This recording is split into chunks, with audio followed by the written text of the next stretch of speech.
Muy buenos días, gracias por estar con nosotros en esta lectura bíblica matutina. Deseamos que Dios les bendiga rica y abundantemente. Les pedimos que se preparen para dar lectura a la palabra de Dios en el capítulo 23, del versículo 26 al versículo 49 del Evangelio de Lucas. Mientras usted ubica la lectura o se prepara para escucharnos, les enviamos saludos y les agradecemos que se conecten, que compartan la lectura con sus contactos y también que se suscriban en nuestros canales. Y desde luego, por sus oraciones para este ministerio.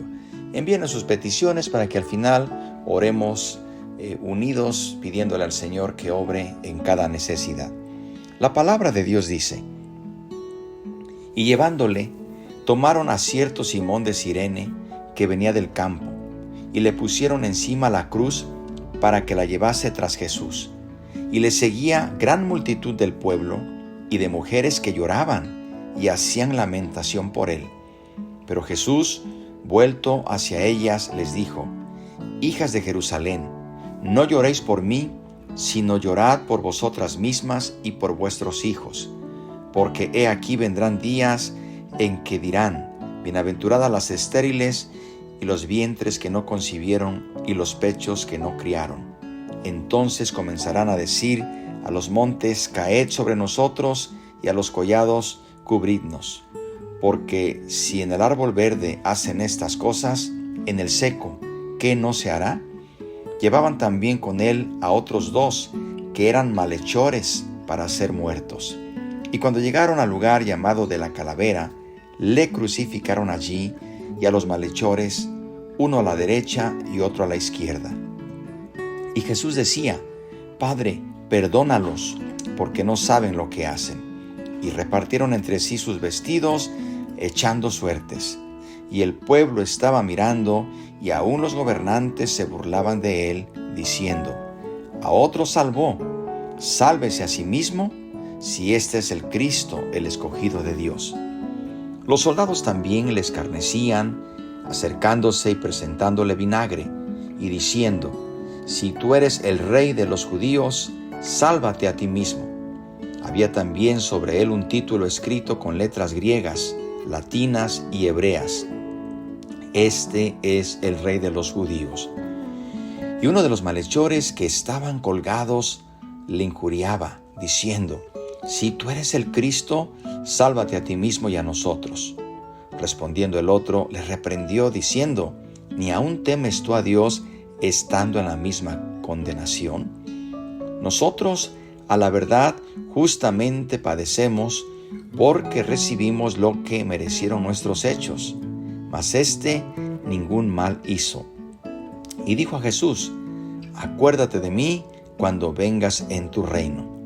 Entonces Jesús le dijo: de cierto te digo, que hoy estarás conmigo en el paraíso. Cuando era como la hora sexta, hubo tinieblas sobre la tierra hasta la hora novena, y el sol se oscureció, y el velo del templo se rasgó por la mitad. Entonces Jesús, clamando a gran voz, dijo: Padre, en tus manos encomiendo mi espíritu. Y habiendo dicho esto, expiró. Cuando el centurión vio lo que había acontecido, dio gloria a Dios, diciendo: verdaderamente este hombre era justo. Y toda la multitud de los que estaban presentes en este espectáculo, viendo lo que había acontecido, se volvían golpeándose el pecho. Pero todos sus conocidos y las mujeres que le habían seguido desde Galilea estaban lejos mirando estas cosas. Amén. Hasta aquí terminan estos versículos de los cuales hemos dado lectura. Hagamos algunas consideraciones de esta lectura.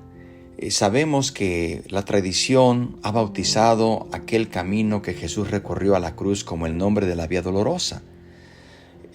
Seguramente por el dolor y la aflicción que se sufría al llevar la cruz sobre esa vía, que todavía datos históricos la registran como existente hasta el día de hoy, como testimonio de lo que ahí acontecía. También podemos decir que en esta lectura también se dice que había 2 criminales. Esos criminales iban a ser ejecutados por sus maldades que habían cometido. También nos habla de un Simón, de un hombre de la ciudad de Cirene. Cirene estaba al norte de África. Este hombre es obligado por los soldados a llevar la cruz detrás de Jesús. Simón literalmente sigue los pasos del Salvador, y ahí vemos cómo también el Señor, en su misericordia y en su bondad, siempre tiene todo preparado para los peores momentos. Aquí entendemos también esta palabra que se habla de el padre de este Simón de Cirene, y se le identifica como Alejandro y Rufo. Es probable que los 3 hayan sido uno de los primeros miembros de la iglesia. Pablo menciona a un hombre llamado Rufo. Qué maravilloso es, queridos hermanos, que aquí encontramos datos históricos que nos pueden dar precisión de que la palabra de Dios tiene una congruencia bíblica y también dentro de la historia. También podemos ver que esta procesión de los que llevan la cruz llama la atención de la gente que se agolpa para verla pasar. Y entre los presentes dice que hay mujeres que lloran por Jesús. Recordemos que en el domingo de entrada triunfal las multitudes le habían dado la bienvenida a la ciudad con gritos de aclamación. Ahora hay lágrimas cuando es sacado de la ciudad. Y Jesús les dice a estas hijas de Jerusalén que guarden sus lágrimas para ellas mismas y no para Él. Recordemos que Jesús mismo lloró por la ciudad de Jerusalén en el capítulo 19. La razón de las lágrimas es la destrucción inminente que iba a caer sobre Jerusalén, porque llegaría un tiempo en que los niños no serían una bendición. Por el contrario, las mujeres estériles serían consideradas como bienaventuradas.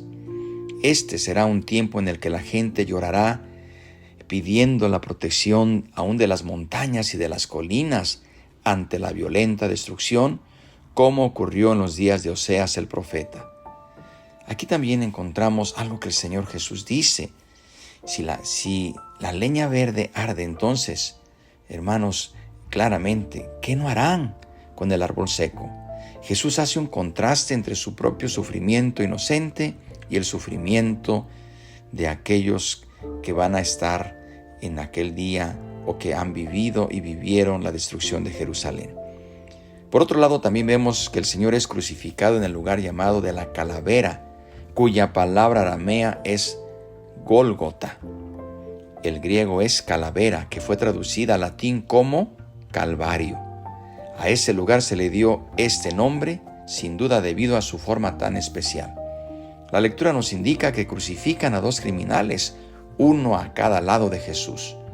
Josefo, el historiador judío, dijo que la crucifixión fue la más triste y la más dolorosa.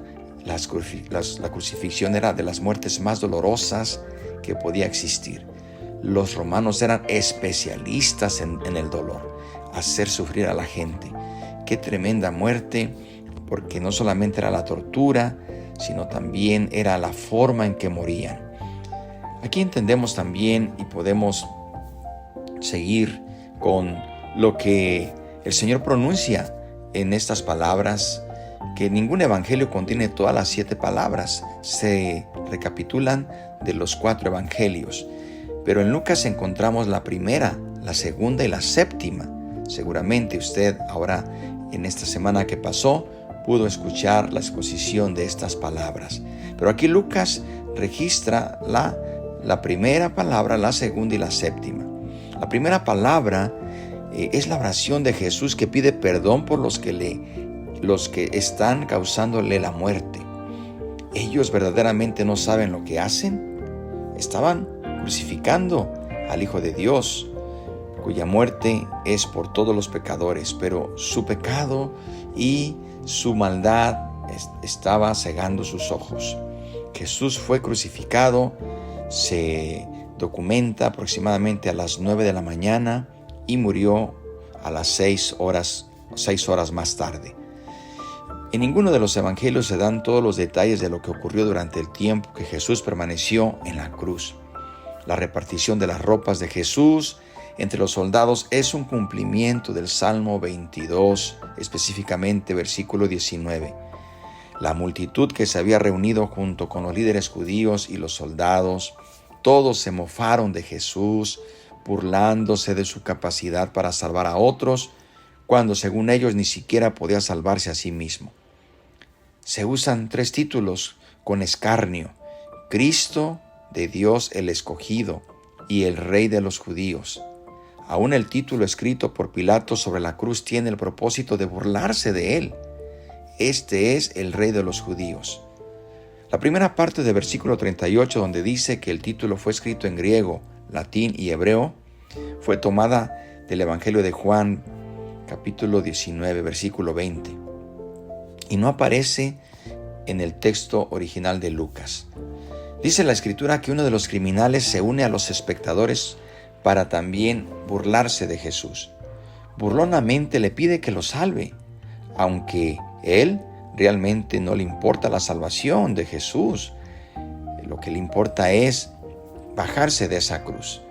Pero el otro criminal, por su parte, experimenta la salvación de Cristo. Primeramente confiesa su propia culpa y afirma la inocencia de Jesús. Incluso le ruega a Jesús que lo recuerde cuando llegue a su reino. La segunda palabra de la cruz es la seguridad personal que Jesús le da a este pecador arrepentido. De cierto te digo que hoy estarás conmigo en el paraíso.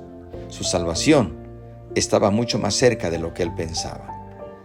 Podemos ver y continuar con estos versículos cómo la muerte del Señor Jesucristo, el siervo de Dios, está marcada por 3 acontecimientos notables y 3 respuestas de los espectadores. Primero tenemos las tinieblas, algo fuera de lo común que cubrieron toda la tierra desde el mediodía hasta las 3 de la tarde. Esta oscuridad no se puede explicar por un eclipse de sol, ya que eso no es posible cuando la luna está llena, como en ese tiempo de la Pascua. Lucas simplemente dice que el sol se oscureció y no dice más. Toda la creación gimió en la oscuridad cuando la luz del mundo se extinguió. Luego sigue el rasgamiento sorprendente del velo del templo. En el templo había unas cortinas grandes que separaban el lugar santo del lugar santísimo. Una vez al año, en el día de la expiación, el sumo sacerdote pasaba a través de esa cortina, del lugar santo al lugar santísimo, con la sangre de un becerro para rociarla sobre el propiciatorio. No hay duda de que esa cortina se rasgó en 2 por la muerte del supremo sumo sacerdote, cuya sangre limpia a todos del pecado, como dice Hebreos 9:12. Al rasgarse la cortina, se abrió el camino hacia la salvación, hacia el tiempo de gracia. Y esto marca el fin del antiguo pacto para dar paso al nuevo pacto.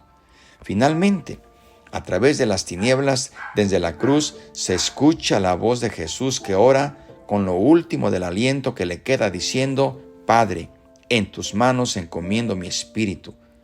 Las palabras, que son del Salmo 31, versículo 5, fueron usadas por los judíos como una oración antes de acostarse. Nuestro Señor Jesucristo, como Hijo, se pone en las manos de su Padre, cuya voluntad acaba de cumplir. Nos llama la atención la reacción del centurión, este centurión romano que era gentil, y esa reacción que tiene ante la muerte de Jesús. Y esto queda registrado. El centurión es movido a alabar a Dios y a pronunciar su propio veredicto sobre todo lo que había ocurrido ante sus ojos. Él dice: verdaderamente este hombre era justo. Cuando la gente de Jerusalén se comenzó a retirar de esa escena terrible de muerte, todos comenzaron a golpearse el pecho, tal como lo había hecho el cobrador de impuestos en el templo cuando suplicó la misericordia de Dios. La tercera y última reacción es de silencio. Los conocidos de Jesús, tanto hombres como mujeres, situados a la distancia, observan. No están seguros de lo que les espera en el futuro.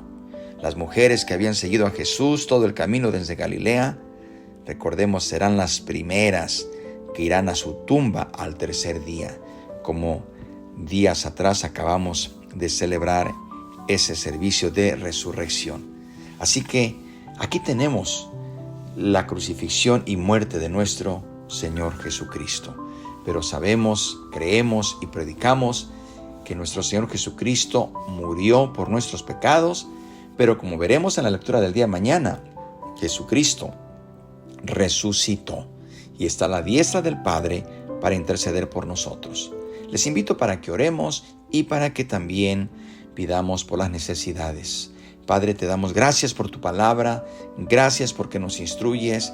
Acabamos de recordar esta semana hermosa y maravillosa y no nos cansamos de recordar esta palabra que nos hace ponernos, Señor, siempre con un corazón agradecido por la muerte que tú sufriste por nuestros pecados. Gracias, Señor Jesús. Gracias, Padre, por enviar a tu Hijo, el cual nos salva, nos sana, nos da libertad y nos restaura. Ahora, Padre, te pido por las necesidades, obra en cada corazón, en cada cuerpo, en cada familia y en cada necesidad.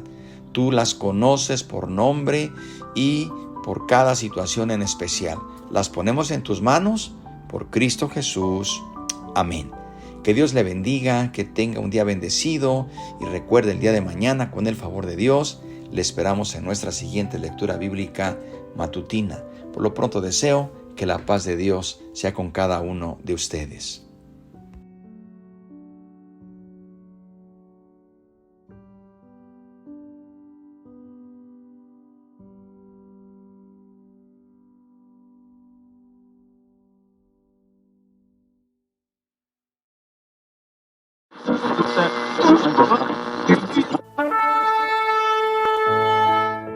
Estamos transmitiendo su programa Esperanza de Vida desde las instalaciones de Radio Inspiración. Cuán grande abismo entre nosotros, cuán alto monte para escalar, con desespero